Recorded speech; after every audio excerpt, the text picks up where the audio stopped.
Who y'all gonna pay attention to now? Who is the smartest at the end? The person that alive and free and living their life is winning all that money finna go down the drain for nothing. Free Durk, man. Hey man, I don't wanna see nobody booked. I don't wanna, none of that. I ain't on, you know? But Mama Duck been telling y'all, there's a lot that was going on behind the scenes that y'all don't even know about. You know what I'm saying? Like they said, he already murder for hire, man. Murder for hire is crazy.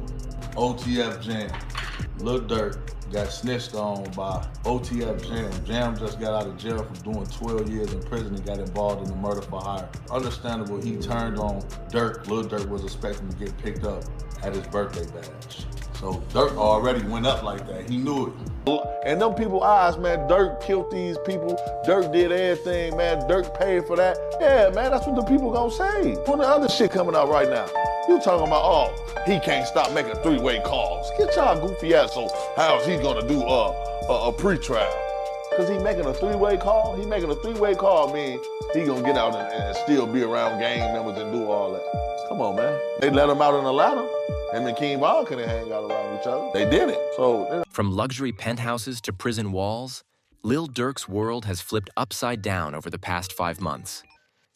The rapper, once on top of the charts and flying private jets, now finds himself locked inside MDC Los Angeles, awaiting trial on serious federal charges. Authorities allege that Durk was involved in a plot to harm a rival, and if convicted, he could be facing a lifetime behind bars, with no parole, no easy way out. Before the court proceedings even begin, the big question is, what's life like for the OTF leader behind bars? Lil Durk, real name Durk Derek Banks, had it all. Multi-million-dollar homes, designer clothes, a booming rap career, and the kind of fame that came with non-stop headlines. But in an instant, it was all gone. Now, instead of waking up to city views and soft sheets, he's staring at the cold, gray walls of the Metropolitan Detention Center in Los Angeles. Originally arrested in Miami on October 24th, he was later transferred quietly to MDCLA on November 13th. But this isn't just another stint behind bars. This time, federal agents came prepared. They've charged him in connection to an August 2022 incident involving the death of Louis Pop Wade, a close relative of fellow rapper Quando Rondo. Prosecutors claim the act was carefully planned, and Durk played a role behind the scenes. Additional charges include conspiracy and illegal possession of firearms, serious offenses that federal courts don't take lightly. Despite his legal team offering a $3 million bond package, the judge denied bail, saying Durk posed too much of a risk. That decision sealed his fate, for now, keeping him locked up until trial. He's not alone, though. Durk is being held with some of his closest OTF affiliates. Kayvon Cuz Grant, DeAndre Dede Wilson, Keith Flacca Jones, and Asa Boogie Houston. They used to share stages and music videos. Now they share cell blocks, all facing similar charges. And if Durk thought life in 1650 would be smoother than Miami, he was in for a wake-up call. The facility may look modern, but inside, it's a pressure cooker. Built in 1988 to house pretrial inmates, MDCLA is now overcrowded and understaffed. It holds a mix of people, everyone from gang leaders to high-profile white-collar defendants. And that mix makes for a tense, unpredictable environment. There's no comfort in status here.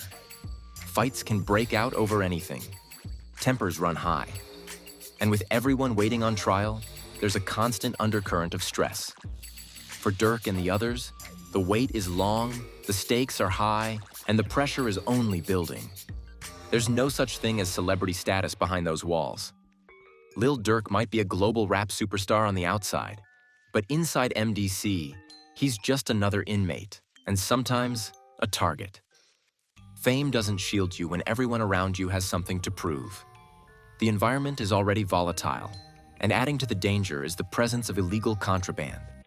Several corrections officers at MDC have been caught and charged for sneaking in items like phones, controlled substances, and even weapons for the right price.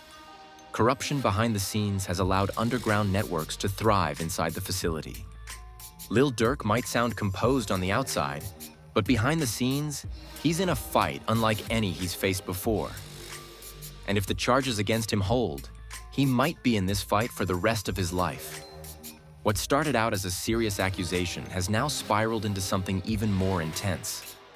A full RICO case that puts not only Durk, but his entire OTF crew under a legal spotlight. If convicted, the penalties could include life behind bars, with no chance of parole. The federal government isn't just trying to prosecute Durk, they're aiming to dismantle everything he built. A superseding indictment released in November 2024 accuses him and his team of forming a criminal operation masked by his music label, Only the Family, OTF. Prosecutors claim the label served as a front for a tightly organized group allegedly responsible for multiple crimes over the years.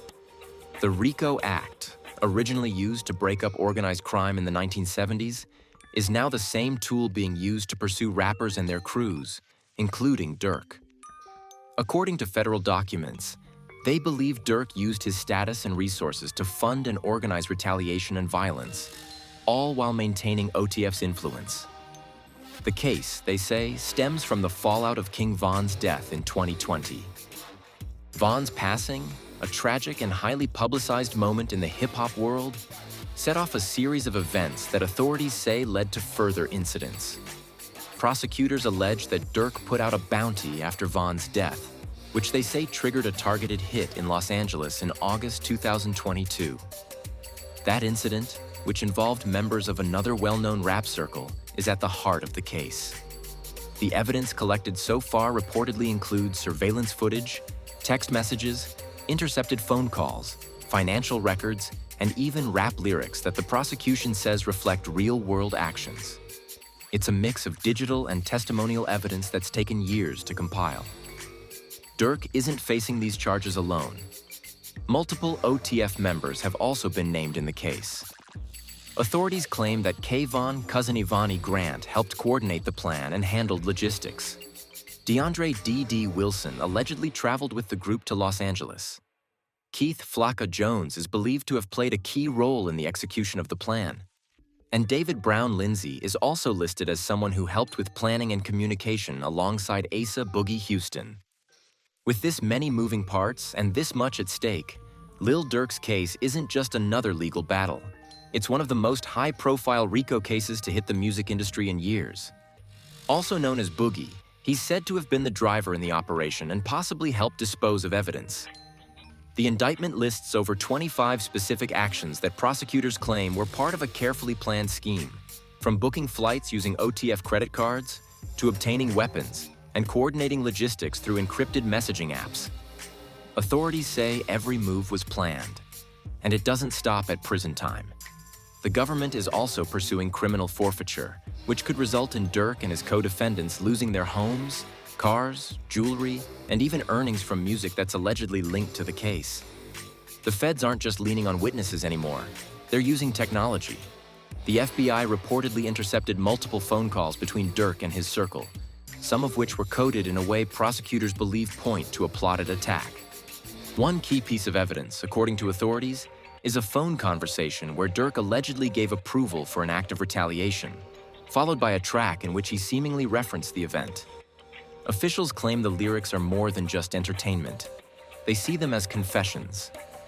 This approach mirrors what we've seen in other recent cases, like those involving YNW Melly and Young Thug. The evidence also includes surveillance footage that tracked the movements of Durk's crew, financial records showing payments before and after the alleged act, and testimony from confidential sources.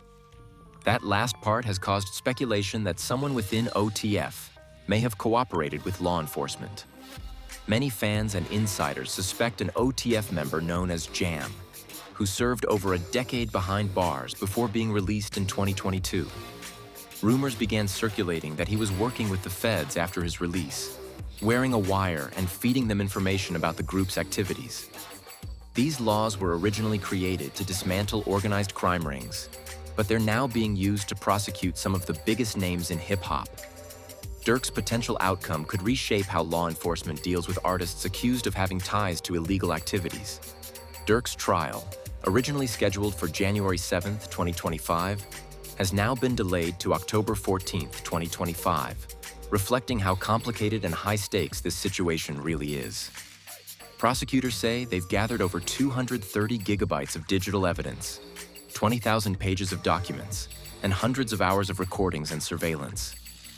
They've made it clear they're going all in.